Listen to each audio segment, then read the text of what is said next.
سیدنا امام اعظم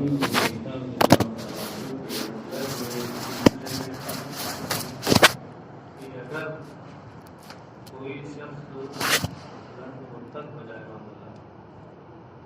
تو مرتد ہو جانے کے بعد اور اس پر تو سب متفق ہے کہ مرتد ہو گیا، اور مرتد ہو جانے کے بعد اگر اسی حالت میں اس کا انتقال ہو گیا سارے اعمال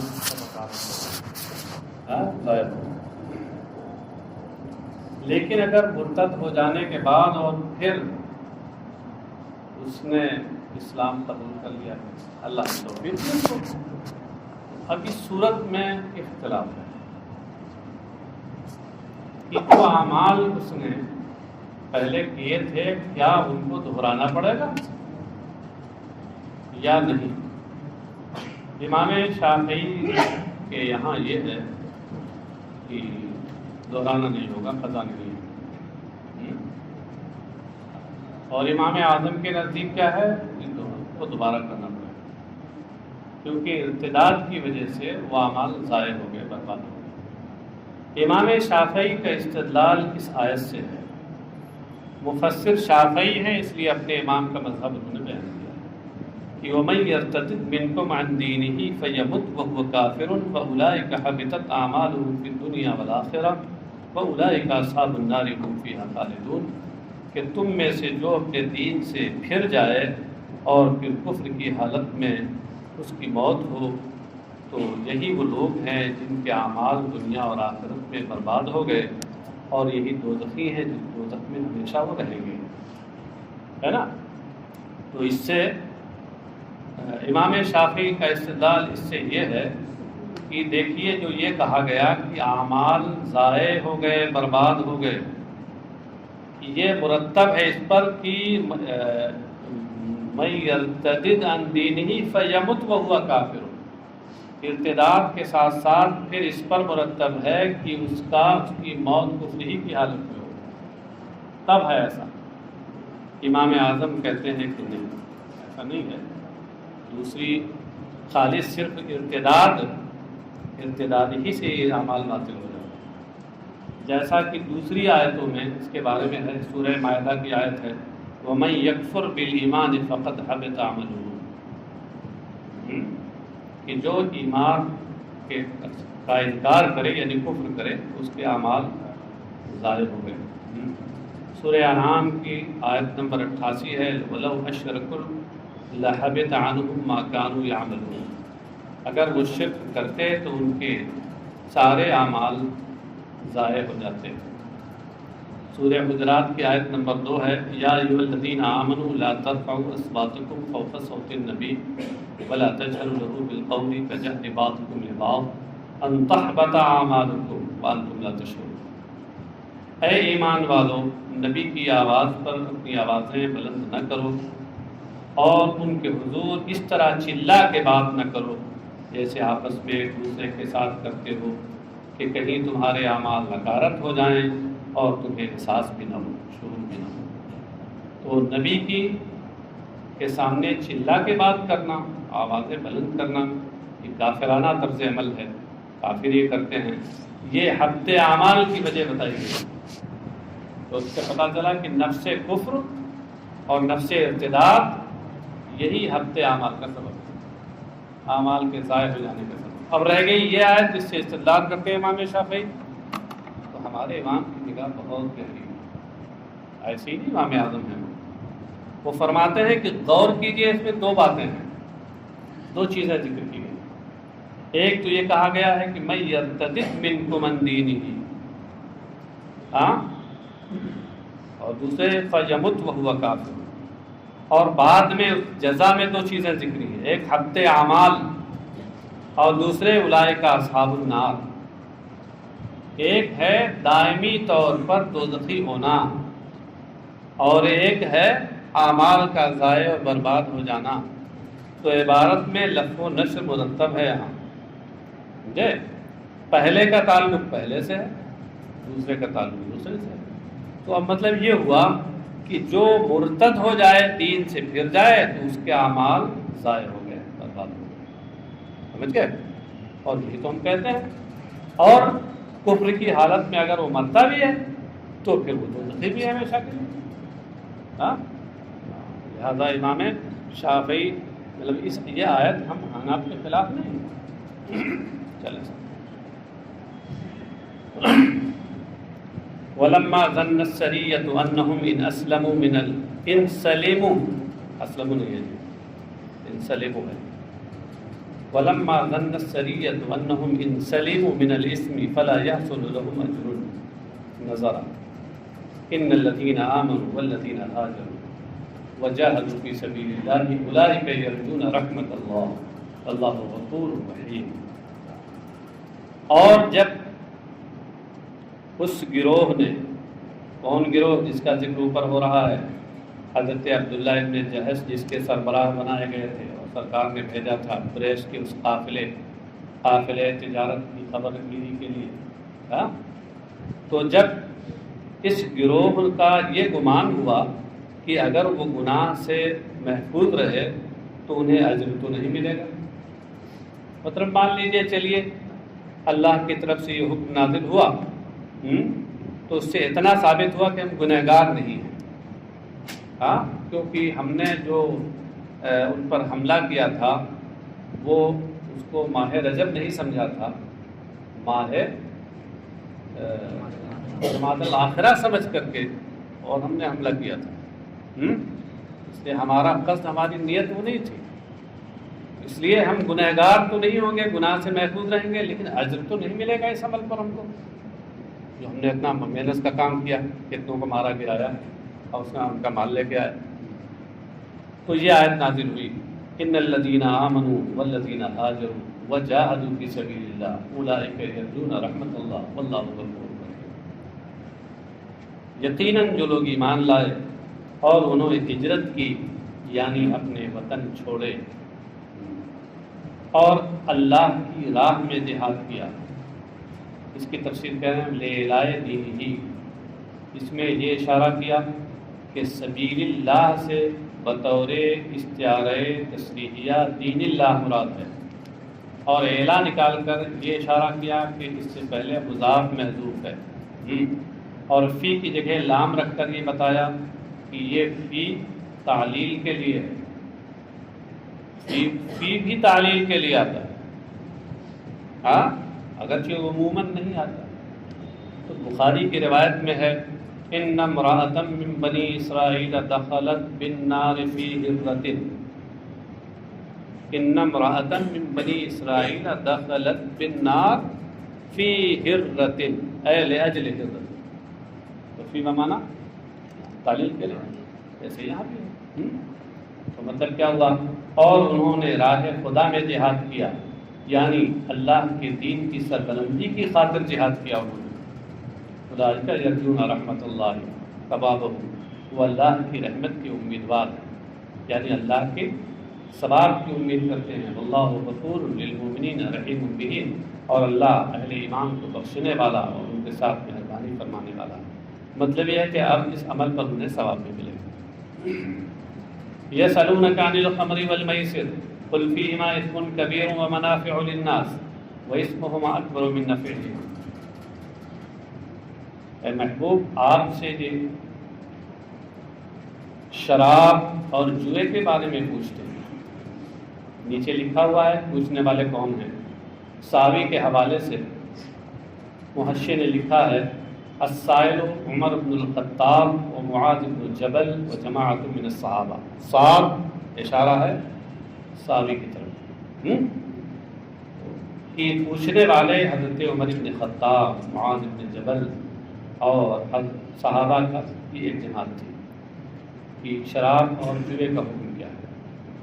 میسر القمار، وہ میسر کا معنی بتا دیا.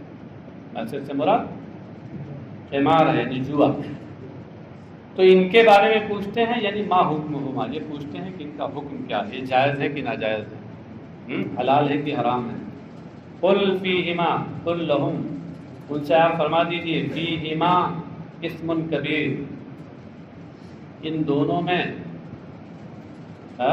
بڑا گناہ ہے، ان ان دونوں میں کیا مطلب؟ یعنی ان کے کرنے میں گناہ ہے، ان کی ذات میں اندر گناہ نہیں گھسا ہوا ہے، ان کے کرنے میں گناہ ہے۔ تعاتی نکال کر کے اشارہ کیا کہ مضاف محذوف ہے، اور تعاطا کا معنی کیا ہوتا ہے؟ کرنا، عمل میں لانا۔ یہاں ارتکاب کرنا بھی ترجمہ کر سکتے ہیں، ان کے ارتکاب میں گناہ ہے۔ کبیر عظیم، بڑا گناہ ہے، تو عام قرات میں کبیر ہے، اس کا معنی عظیم ہے، لیکن امام حمزہ اور امام کسائی کی قرات میں ہے کثیر، اسم کثیر، تائے مثلثہ کے ساتھ۔ مثلثہ سمجھ رہے ہیں نا، 3 نقطے والی۔ کہتے وفی قرات بالمثلثۃ، اور ایک قرات میں نیچے لکھا ہوا ہے امام حمزہ اور کسائی کی قرات میں تائے مثلثہ کے ساتھ ہے، یعنی کبیر کے بجائے کثیر ہے۔ تو مطلب یہ ہوا کہ ان دونوں میں، فرما دیجئے کہ ان دونوں میں بہت گناہ ہے۔ کیوں؟ لما يحصل بسببهما من المخاصمة والمشاتمة وقول الفحش، اس وجہ سے، اس بنا پر کہ ان دونوں کی وجہ سے باہمی جھگڑا، گالی گلوچ اور فحش کلامی، بد کلامی ہوتی ہے، ان دونوں میں ہوتی ہے۔ شراب کے نشے میں مدہوش ہوئے تو پھر پوچھئے نہیں، دنیا ہی بدل جاتی ہے۔ ہاں، ایک مورخ نے لکھا ہے کہ میں نے بغداد میں ایک گلی میں ایک شرابی کو دیکھا، پیشاب کر رہا تھا اپنے چلوں میں اور منہ پہ مار رہا تھا، کلم کہتا رہا اللہم بیض وجہی، کانہ یتبضع، ہاں، دعائے وضو پڑھ رہا تھا اللہم بیض وجہی۔ مطلب شراب کے نشے میں آدمی بالکل عقل سے پیدل ہو جاتا ہے، اور پھر جب عقل سے پیدل ہو جاتا ہے تو پھر کیا کچھ نہیں ہوتا ہے۔ جب وہ پیشاب کو کچھ اور سمجھنے لگے تو وہ لڑائی جھگڑا بھی ہوتا ہے، گالی گلوچ بھی ہوتا ہے، فحش کلامی بھی ہوتی ہے، سب کچھ ہوتا ہے، بڑا گناہ ہے۔ ومنافع للناس، اور جوئے میں بھی یہی ہوتا ہے، ومنافع للناس، اور لوگوں کے لیے بہت سے فائدے ہیں۔ فائدے کیسے؟ باللذۃ والفرح فی الخمر، شراب میں ایک تو لطف اور سرور، وَإِصَابَةِ الْمَالِ بِلَا كَدٍّ فِي الْمَيْسِرِ، اور جوئے میں بغیر خاصی محنت کے، بغیر زیادہ محنت کے بغیر مال کی تحصیل، مال کا حصول، یہ فائدے ہیں، اس کو فائدے بھی ہوتے ہیں۔ وَإِثْمُهُمَا أَكْبَرُ مِن نَّفْعِهِمَا، اور ان دونوں کے گناہ ان کے فائدے سے کہیں بڑھ کر، کہیں بڑے ہیں۔ ان دونوں کے گناہ کا مطلب کیا ہے؟ اے ما ينشأ عنہما من المفاسد، یہ من المفاسد میں من بیانیہ ہے، مفاسد ما کا بیان ہے، تو مطلب یہ ہوا کہ ان دونوں سے پیدا ہونے والی خرابیاں یہ ان کے فائدے سے کہیں بڑی ہیں، کہیں بڑھ کر۔ یہ آیت جب نازل ہوئی تو اس میں دیکھیے شراب سے بالکلیہ اس کو حرام نہیں قرار دیا گیا، شراب کی حرمت ایک بارگی نازل نہیں ہوئی، آہستہ آہستہ اور تدریجاً نازل ہوئی۔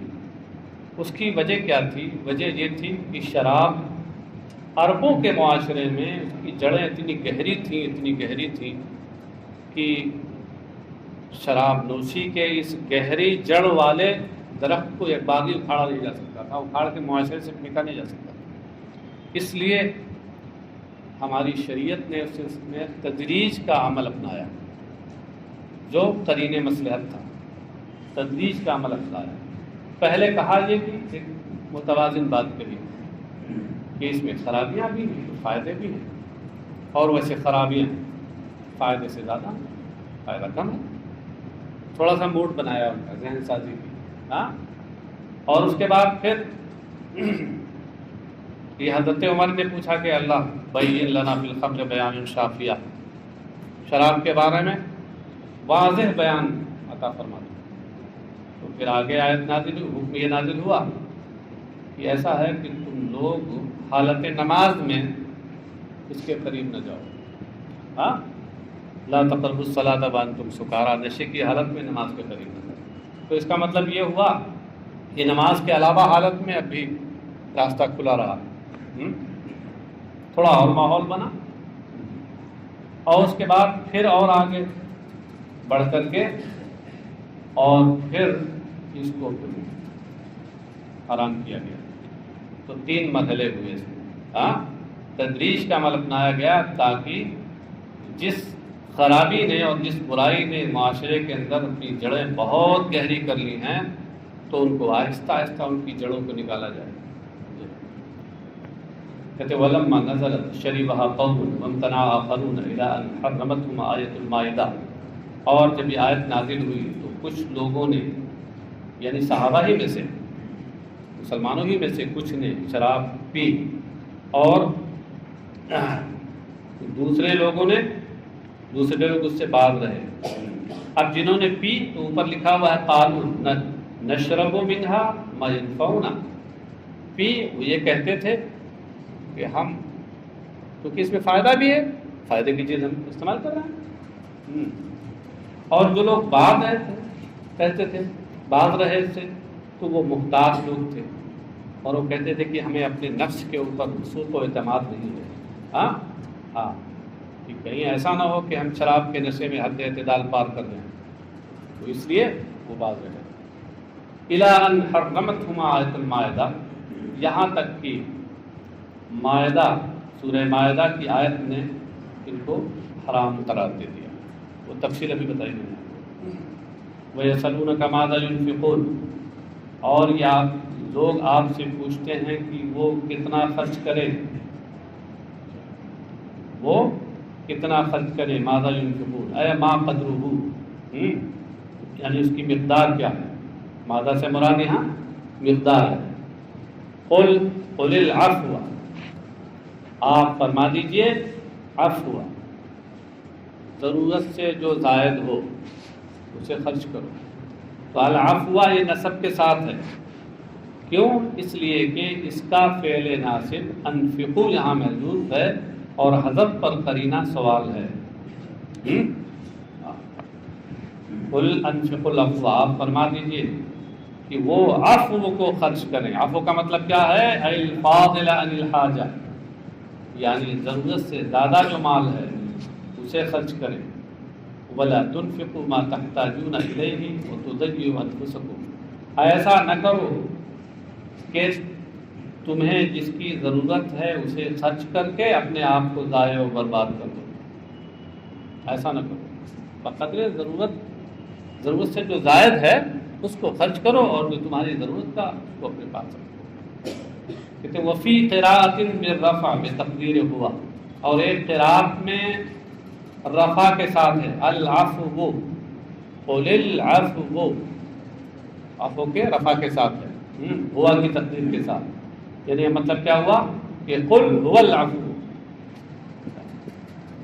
آپ فرما دیجئے کہ یہ تم پوچھ رہے ہو نا کہ کیا خرچ کریں، مقدار پوچھ رہے ہو نا، وہ مقدار وہی حاجت سے زائد جو مقدار ہے وہ. كذلك يبين الله لكم الآيات لعلكم تتفكرون في الدنيا والآخرة، اور ایسے ہی اللہ تمہارے لیے اپنی نشانیاں بیان فرماتا ہے. ایسے ہی ذالکہ کا مشاملہ بتا رہے ہیں. کما بین لکم ما ذکر، کما ما بین لکم بھی ہو سکتا ہے، بینا لکم بھی ہو سکتا ہے. یعنی جس طریقے سے مذکورہ باتیں اللہ نے تمہارے لیے بیان کی یا مذکورہ باتیں تمہارے سامنے بیان کی گئیں، ایسے ہی اللہ تمہارے لیے اپنی آیتیں بیان فرماتا ہے تاکہ تم غور کرو فی الدنیا والآخرہ، یعنی فی امر الدنیا والآخرہ، دنیا اور آخرت کے معاملے میں تم غور کرو. امر نکال کر مضاف کے حذف ہونے کی طرف اشارہ ہے. وَتَأْخُذُونَ بِالْأَصْلَحِ لَكُمْ فِيهِمَا، اور تو پھر تم اس چیز کو اختیار کرو اور اپناؤ جو تمہارے لیے دنیا اور آخرت میں بہتر ہے. اصلاح کا معنی بہتر. وَيَسْأَلُونَكَ عَنِ الْيَتَامَىٰ، قل اصلاح لهم خیر وإن تخالطوهم فإخوانكم، اور وہ آپ سے یتیموں کے بارے میں پوچھتے ہیں۔ اصل میں جب یہ آیت نازل ہوئی جس میں فرمایا گیا کہ جو لوگ یتیموں کے مال کو کھاتے ہیں وہ اپنے پیٹ میں جہنم کی آگ بھرتے ہیں، ہاں، تو اب لوگوں کو فکر ہوئی، کیونکہ اس زمانے میں ہوتا کیا تھا کہ اگر کوئی ایسا بچہ جس کے والدین انتقال کر گئے، کوئی دیکھ ریکھ کرنے والا نہیں، تو اس کے قریبی جو رشتہ دار ہوتے تھے، چچا وغیرہ، اس یتیم کو اپنے ساتھ کر لیتے تھے، اور جب ساتھ کر لیتے تھے تو کھانا پینا بھی ساتھ میں ہوتا تھا، اس کا مال بھی اس میں مل جاتا تھا۔ ہاں، مگر جب وہ آیت نازل ہوئی کہ جو لوگ یتیموں کا مال کھاتے ہیں تو اپنے پیٹ میں جہنم کی آگ بھرتے ہیں وہ، تو اب ان لوگوں کو اندیشہ ہوا، خوف ہوا، ہاں، تو پوچھنے لگے اس کے بارے میں، تو آیت نازل ہوئی وَيَسْأَلُونَكَ عَنِ الْيَتَامَىٰ، اور یتیموں کے بارے میں وہ آپ سے پوچھتے ہیں، قُلْ إِصْلَاحٌ لَهُمْ خَيْرٌ، آپ فرما دیجئے کہ ان کی بھلائی کا کام کرنا بہتر ہے، یعنی تم یتیموں کو اپنے ساتھ ملا لیتے ہو مگر ان کی بھلائی اور خیر خواہی کا خیال کر رہے ہو تو یہ تمہارے لیے بہتر ہے، ہاں، اور اگر تمہاری نیت خراب ہے تو پھر تم صورت میں وہ ہے جو اس آیت میں فرمایا گیا کہ تم اپنے پیٹ میں جہنم کی آگ بھرتے ہو۔ یسألونک عن الیتامی وما یلقونه من الحرج فی شانہم، یہ لوگ آپ سے یتیموں کے بارے میں پوچھتے ہیں اور یتیموں کے تعلق سے جو تنگی اور حرج پاتے ہیں اس کے بارے میں آپ سے پوچھ رہے ہیں۔ یلقونه یعنی یجدونه، فإن واکلوہم یاتیم وإن عزلوا ما لهم من أموالهم وصنعوا لهم طعاما وحدهم فحرج، تو اگر یہ انہیں اپنے ساتھ کھلائیں تو یہ گناہ گار ہوں گے،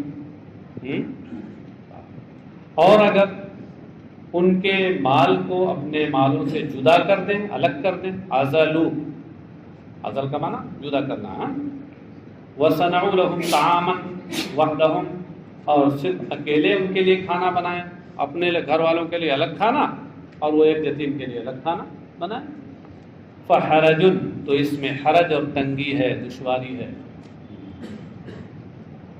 تو اس موقع پر انہوں نے پوچھا یتیموں کے بارے میں کیا، قل اصلاح لهم فی اموالهم بتنمیتها ومداخلتکم خیر من ترک ذلک، تو آپ فرما دیجئے کہ ان کے مال میں اضافہ کر کے، ان کے مال میں، تنمیہ کا معنی اضافہ کرنا، بڑھانا، اضافہ کرنا، ان کے مال کے اضافے کے لیے ان کے مال میں بھلائی کرنا اور اسے اپنے مال کے ساتھ داخل کر لینا، یہ بہتر ہے اس عمل کو چھوڑ دینے سے۔ مطلب یہ ہے کہ تم ان کے مال کو رکھے نہ رہو بلکہ تجارت میں لگا دو اور اس سے اضافہ ہوتا رہے، جیسے تم اپنے مال کی تجارت کرتے ہو ایسے ان کے مال کی بھی تجارت کرو تاکہ اس میں اضافہ ہوتا رہے، اور اس طرح سے اس مال میں بہتری ہو، یہ کہیں اس سے بہتر ہے کہ تم اسے چھوڑ دو، کیونکہ حدیث شریف میں فرمایا گیا ہے کہ یتیموں کے مال کو تجارت کے ذریعے بڑھاؤ کہ کہیں زکوٰۃ انہیں کھا نہ لے۔ کیا مطلب ہے؟ اگر ایسے چھوڑ دیں گے، تجارت نہیں کریں گے، ہر سال زکوٰۃ ادا کی جائے گی، کہ زکوٰۃ ادا کرتے کرتے کرتے یہاں تک کہ مال کرتے کرتے ختم ہو جائے گا یا بہت کم ہو جائے گا۔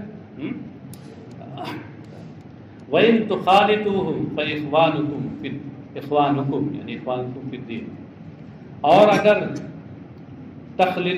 تخالطوہم، اور اگر تم انہیں ملاؤ، یعنی ان کے نفقے کو اپنے نفقے کے ساتھ ملا دو، فاخوانکم، تو وہ تمہارے بھائی ہیں، یعنی فہم اخوانکم، اس سے یہ بتایا کہ اخوانکم خبر ہے مبتدأ محذوف ہم کی،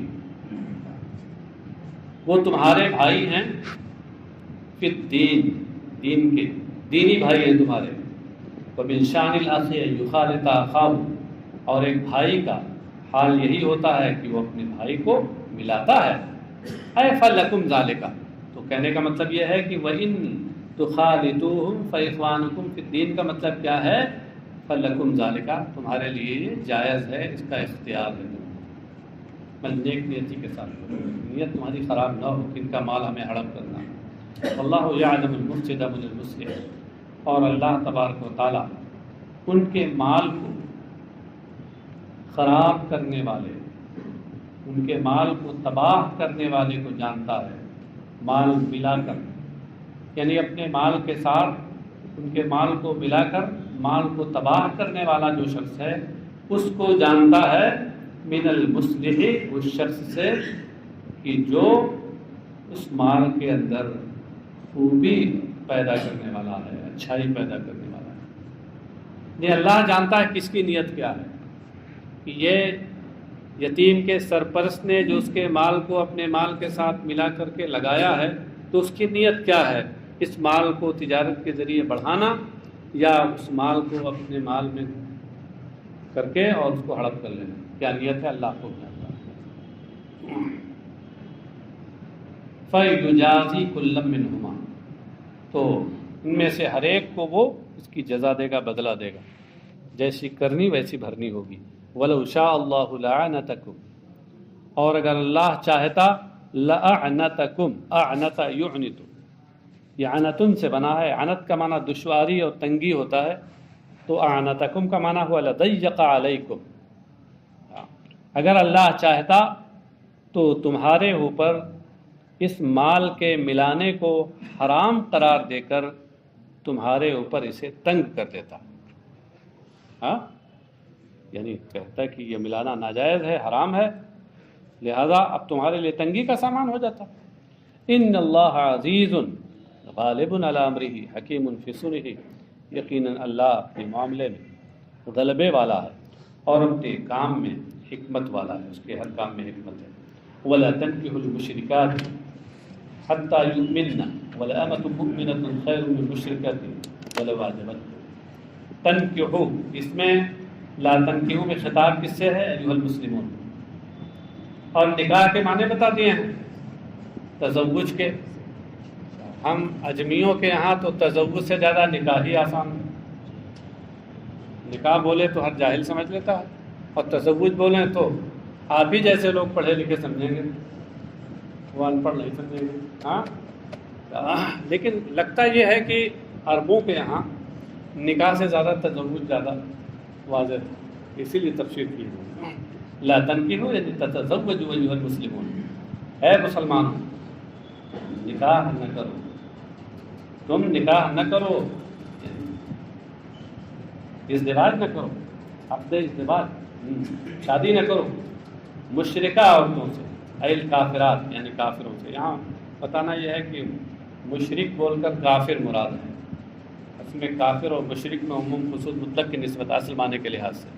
ہاں، کیونکہ ہر مشرک کافر ہے. کل مشرک کافر ولا عکسہ، تو عموم خصوص مطلق کی نسبت ہے. یعنی گویا خاص بول کر عام مراد ہے بطور مجاز مرسل، اور علاقہ یہاں کیا ہے؟ خصوص کا علاقہ، علاقہ خصوص. مشرکہ یعنی کافرہ عورتوں سے نکاح نہ کرو، حتی یؤمنن، یہاں تک کہ وہ ایمان لے آئیں. ولا امۃ مؤمنۃ خیر من مشرکۃ، اور مومن باندی یہ مشرکہ عورت سے بہتر ہے. مفسر نے بڑھایا اس کے بعد حرہ، یعنی مشرکہ آزاد عورت سے بہتر ہے. یہ مشرکہ کے بعد حرہ کی صفت کیوں بڑھائی؟ کہنے لأن سبب نزولها العیب علی من تزوج امۃ مؤمنہ والترغیب فی نکاح حرۃ مشرکہ. کہتے ہیں اس وجہ سے کہ اس آیت کے نزول کی وجہ، اس کا سبب اس شخص پر عیب لگانا تھا کہ جس نے ایک مومن باندی سے نکاح کیا، اور مشرکہ آزاد عورت سے نکاح کی ترغیب دینا.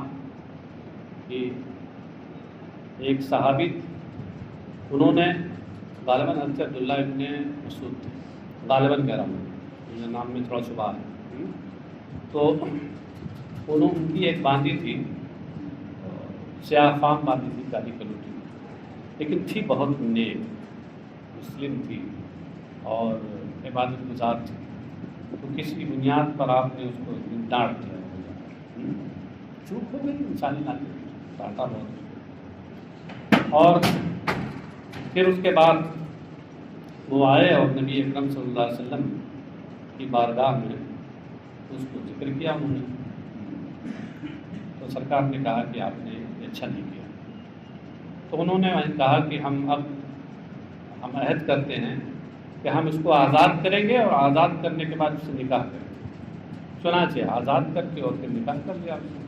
اب نکاح کر لیا تو لوگ کہنے لگے بتائیے ان کو کوئی نکاح کے لیے ملا ہی نہیں، وہ کالی کلوٹی سیاہ فام باندھی تھی، اس سے نکاح کر لیا۔ ہاں، اس معاشرے میں آزادی ملنے کے بعد بھی نسلوں وہ چیز، وہ آر ننگ و آر ضائع نہیں ہوتا تھا، دھلتا نہیں تھا ہوتا، اگرچہ آزاد ہو گئی تھی وہ، مگر پھر بھی کیا ہے کہ وہ داغ تھا، تو لوگ کہنے لگے کالی کلوٹی باندھی سے نکاح کر لیا، ارے فلاں دیکھیے عورت ہے، انتہائی حسین و جمیل الماردار ہے، اگرچہ وہ مشرکہ ہے، کافرہ ہے، اس سے نکاح کرنا چاہیے ان کو۔ تو چونکہ اس موقع پر یہ آیت نازل ہوئی، تو چونکہ اس آیت کے نزول کا سبب ان شخص پر عیب لگانا تھا جنہوں نے مومنہ باندھی سے نکاح کیا تھا، باندھی ان کو کہا جا رہا ہے اس اعتبار سے باعتبار حالت ماضیہ، ورنہ تو نکاح کے وقت میں آزاد ہو چکی، اور مشرکہ آزاد عورت سے نکاح کی ترغیب دینا، اس لیے مفسر نے یہاں مشرکہ کی تفسیر میں حرہ کا لفظ بڑھایا۔ بات سمجھ میں آ گئی؟ ولو عجبتکم، اگرچہ وہ تمہیں پسند آئے، لے جمالہا و مالہا، اپنے حسن و جمال اور اپنے مال و منال کی وجہ سے، اگرچہ وہ تمہیں پسند آئے۔ کہتے ہیں ھذا مخصوص بغیر الکتابیات بآیت والمحصنات من الذین اوتوا الکتاب، اور یہ جو حکم ہے کہ مشرکہ عورتوں سے نکاح نہ کرو، کافرہ عورتوں سے نکاح نہ کرو، اس سے کتابی عورتیں خارج ہیں، یہ غیر کتابیات کے ساتھ یہ حکم عام مخصوص ہے، یعنی حکم عام مخصوص منہ البعض ہو، عام خصان البعض۔ اور دلیل تخصیص کیا ہے؟ سورہ مائدہ کی آیت، جس میں فرمایا گیا کہ والمحصنات من الذین اوتوا الکتاب، اور وہ پاک دامن عورتیں کہ جنہیں کتاب دی گئی، یعنی پاک دامن کتابیہ عورتیں بھی تمہارے لیے حلال کی گئی۔ ولا تنکحوا، ولا تنکحوا المشرکین حتی یؤمنوا، ولا تنکحوا یعنی تزوجوا المشرکین الکفار المؤمنات، مشرکین الکفار المؤمنات حتی یؤمنوا، اور تم لوگ مشرکوں کی شادی مومنہ عورتوں سے نہ کراؤ، مومنہ عورتوں سے کفار کی شادی نہ کرو۔ یہ تنکحو ہے، انکاح ینکحو، انکاح، انکاح کا معنی نکاح کرانا۔ المشرکین کی تفسیر وہی کفار سے کی، اور مومنات نکال کر یہ اشارہ کیا کہ مفعول ثانی محذوف ہے اس کا، لا تنکحو کا مبتدی بدو مفعول ہے۔ ولا عبد مومن خیر من مشرک ولو اعجبکم، اور مومن غلام یہ مشرک سے بہتر ہے، ولو اعجبکم، اگرچہ یہ مشرک تمہیں پسند آئے اپنے مال و منال اور حسن و جمال کی وجہ سے۔ اولئک یدعون الی النار، یہ لوگ یعنی یہ مشرکین، یہ کفار، یہ نار جہنم کی طرف بلاتے ہیں۔ کیا یہ کہتے ہیں کہ نار جہنم میں آؤ؟ نہیں، مطلب یہ ہے کہ بدعائہم الی العمل الموجب لہا اہل النار، ایسے عمل کی طرف دعوت دے کر جو موجب نار ہے، نار جہنم کا جو موجب ہے، ایسے عمل کی دعوت دیتے ہیں جو گویا نار جہنم کی طرف بلا رہے ہیں۔ فلا تلیق مناکحتہم، لہذا ان سے نکاح مناسب نہیں ہے۔ واللہ یدعو الی الجنۃ والمغفرۃ بإذنہ، اور اللہ اپنے اذن و ارادے سے جنت اور مغفرت کی طرف بلاتا ہے۔ علی لسان رسولی کا مطلب یہ ہے کہ براہ راست نہیں بلکہ اپنے رسولوں کی زبانوں پر بلاتا ہے۔ الی الجنۃ والمغفرۃ، جنت و مغفرت کی طرف بلاتا ہے، جنت و مغفرت کی دعوت دیتا ہے۔ یہاں بھی مطلب وہی ہے کہ العمل الموجب لہما، یعنی ایسے عمل کی دعوت دیتا ہے کہ جو جنت و مغفرت کا موجب ہیں، جن سے جنت و مغفرت ملتی ہے۔ بإذنہ بے ارادتی، اللہ کے اذن اور ارادے سے۔ فتجب اجابتہ بتزویج اولیائہ، لہذا اللہ والوں کو، اللہ کے دوستوں سے شادی کر کے، نکاح کر کے اس کی اس دعوت پر لبیک کہنا واجب ہے۔ اولیاء ہی سے مراد کیا ہے؟ اولیاء اللہ، اولیاء اللہ سے مراد لغوی معنی ہے اللہ کے دوست لوگ، اللہ والے لوگ، یعنی مومنین۔ سمجھ گئے؟ تو مطلب کیا ہوا کہ پھر مومنین سے شادی کر کے اللہ کے اس بلاوے پر لبیک کہنا، اللہ کی اس دعوت کو قبول کرنا واجب ہے۔ آپ سمجھ گئے؟ یہاں اولیاء اللہ کو جمع کر دینا، ہماری اردو میں اولیاء اللہ کا کچھ اور مطلب ہوتا ہے۔ وَيُبَيِّنُ آيَاتِهِ لِلنَّاسِ لَعَلَّهُمْ يَتَذَكَّرُونَ، اور لوگوں کے لیے اپنی آیتیں بیان فرماتا ہے تاکہ وہ لوگ نصیحت حاصل کریں۔ یتذکرون یعنی یتعظون، تذکر اتعاظ کے معنی میں ہے، نصیحت حاصل کرنا۔ وَيَسْأَلُونَكَ عَنِ الْمَحِيضِ قُلْ هُوَ أَذًى فَاعْتَزِلُوا النِّسَاءَ فِي الْمَحِيضِ وَلَا تَقْرَبُوهُنَّ حَتَّىٰ يَطْهُرْنَ۔ یہ تو وہ آیت ہے، اس کے احکام تفصیل سے جو کی کتاب میں آپ پڑھ چکے ہیں، ابھی تازہ آپ لوگوں نے ہدایہ بھی پڑھے ہوں گے۔ ہاں، اس میں تو صرف ترجمہ کر دینا کافی ہے، سب تو معلوم ہی ہے آپ لوگوں کو۔ یہ حیض کے بارے میں آپ سے پوچھتے ہیں، المحیض کے بعد تفسیر کہیں ای الحیض او مکانہ۔ محیض کے بارے میں دو احتمال ہیں، ایک تو یہ کہ محیض مصدر میمی ہو حیض کے معنی میں، ای الحیض کہہ کے اسی جانب اشارہ کیا۔ دوسرا احتمال یہ ہے کہ محیض اس میں ظرف برائے مکان ہو، ہاں، او مکانی ہی کہہ کے اس کی جانب اشارہ کیا۔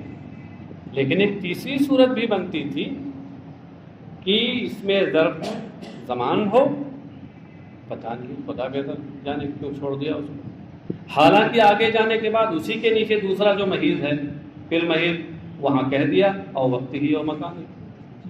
ہاں، تو یہاں بھی ہونا چاہیے تھا، سمجھے؟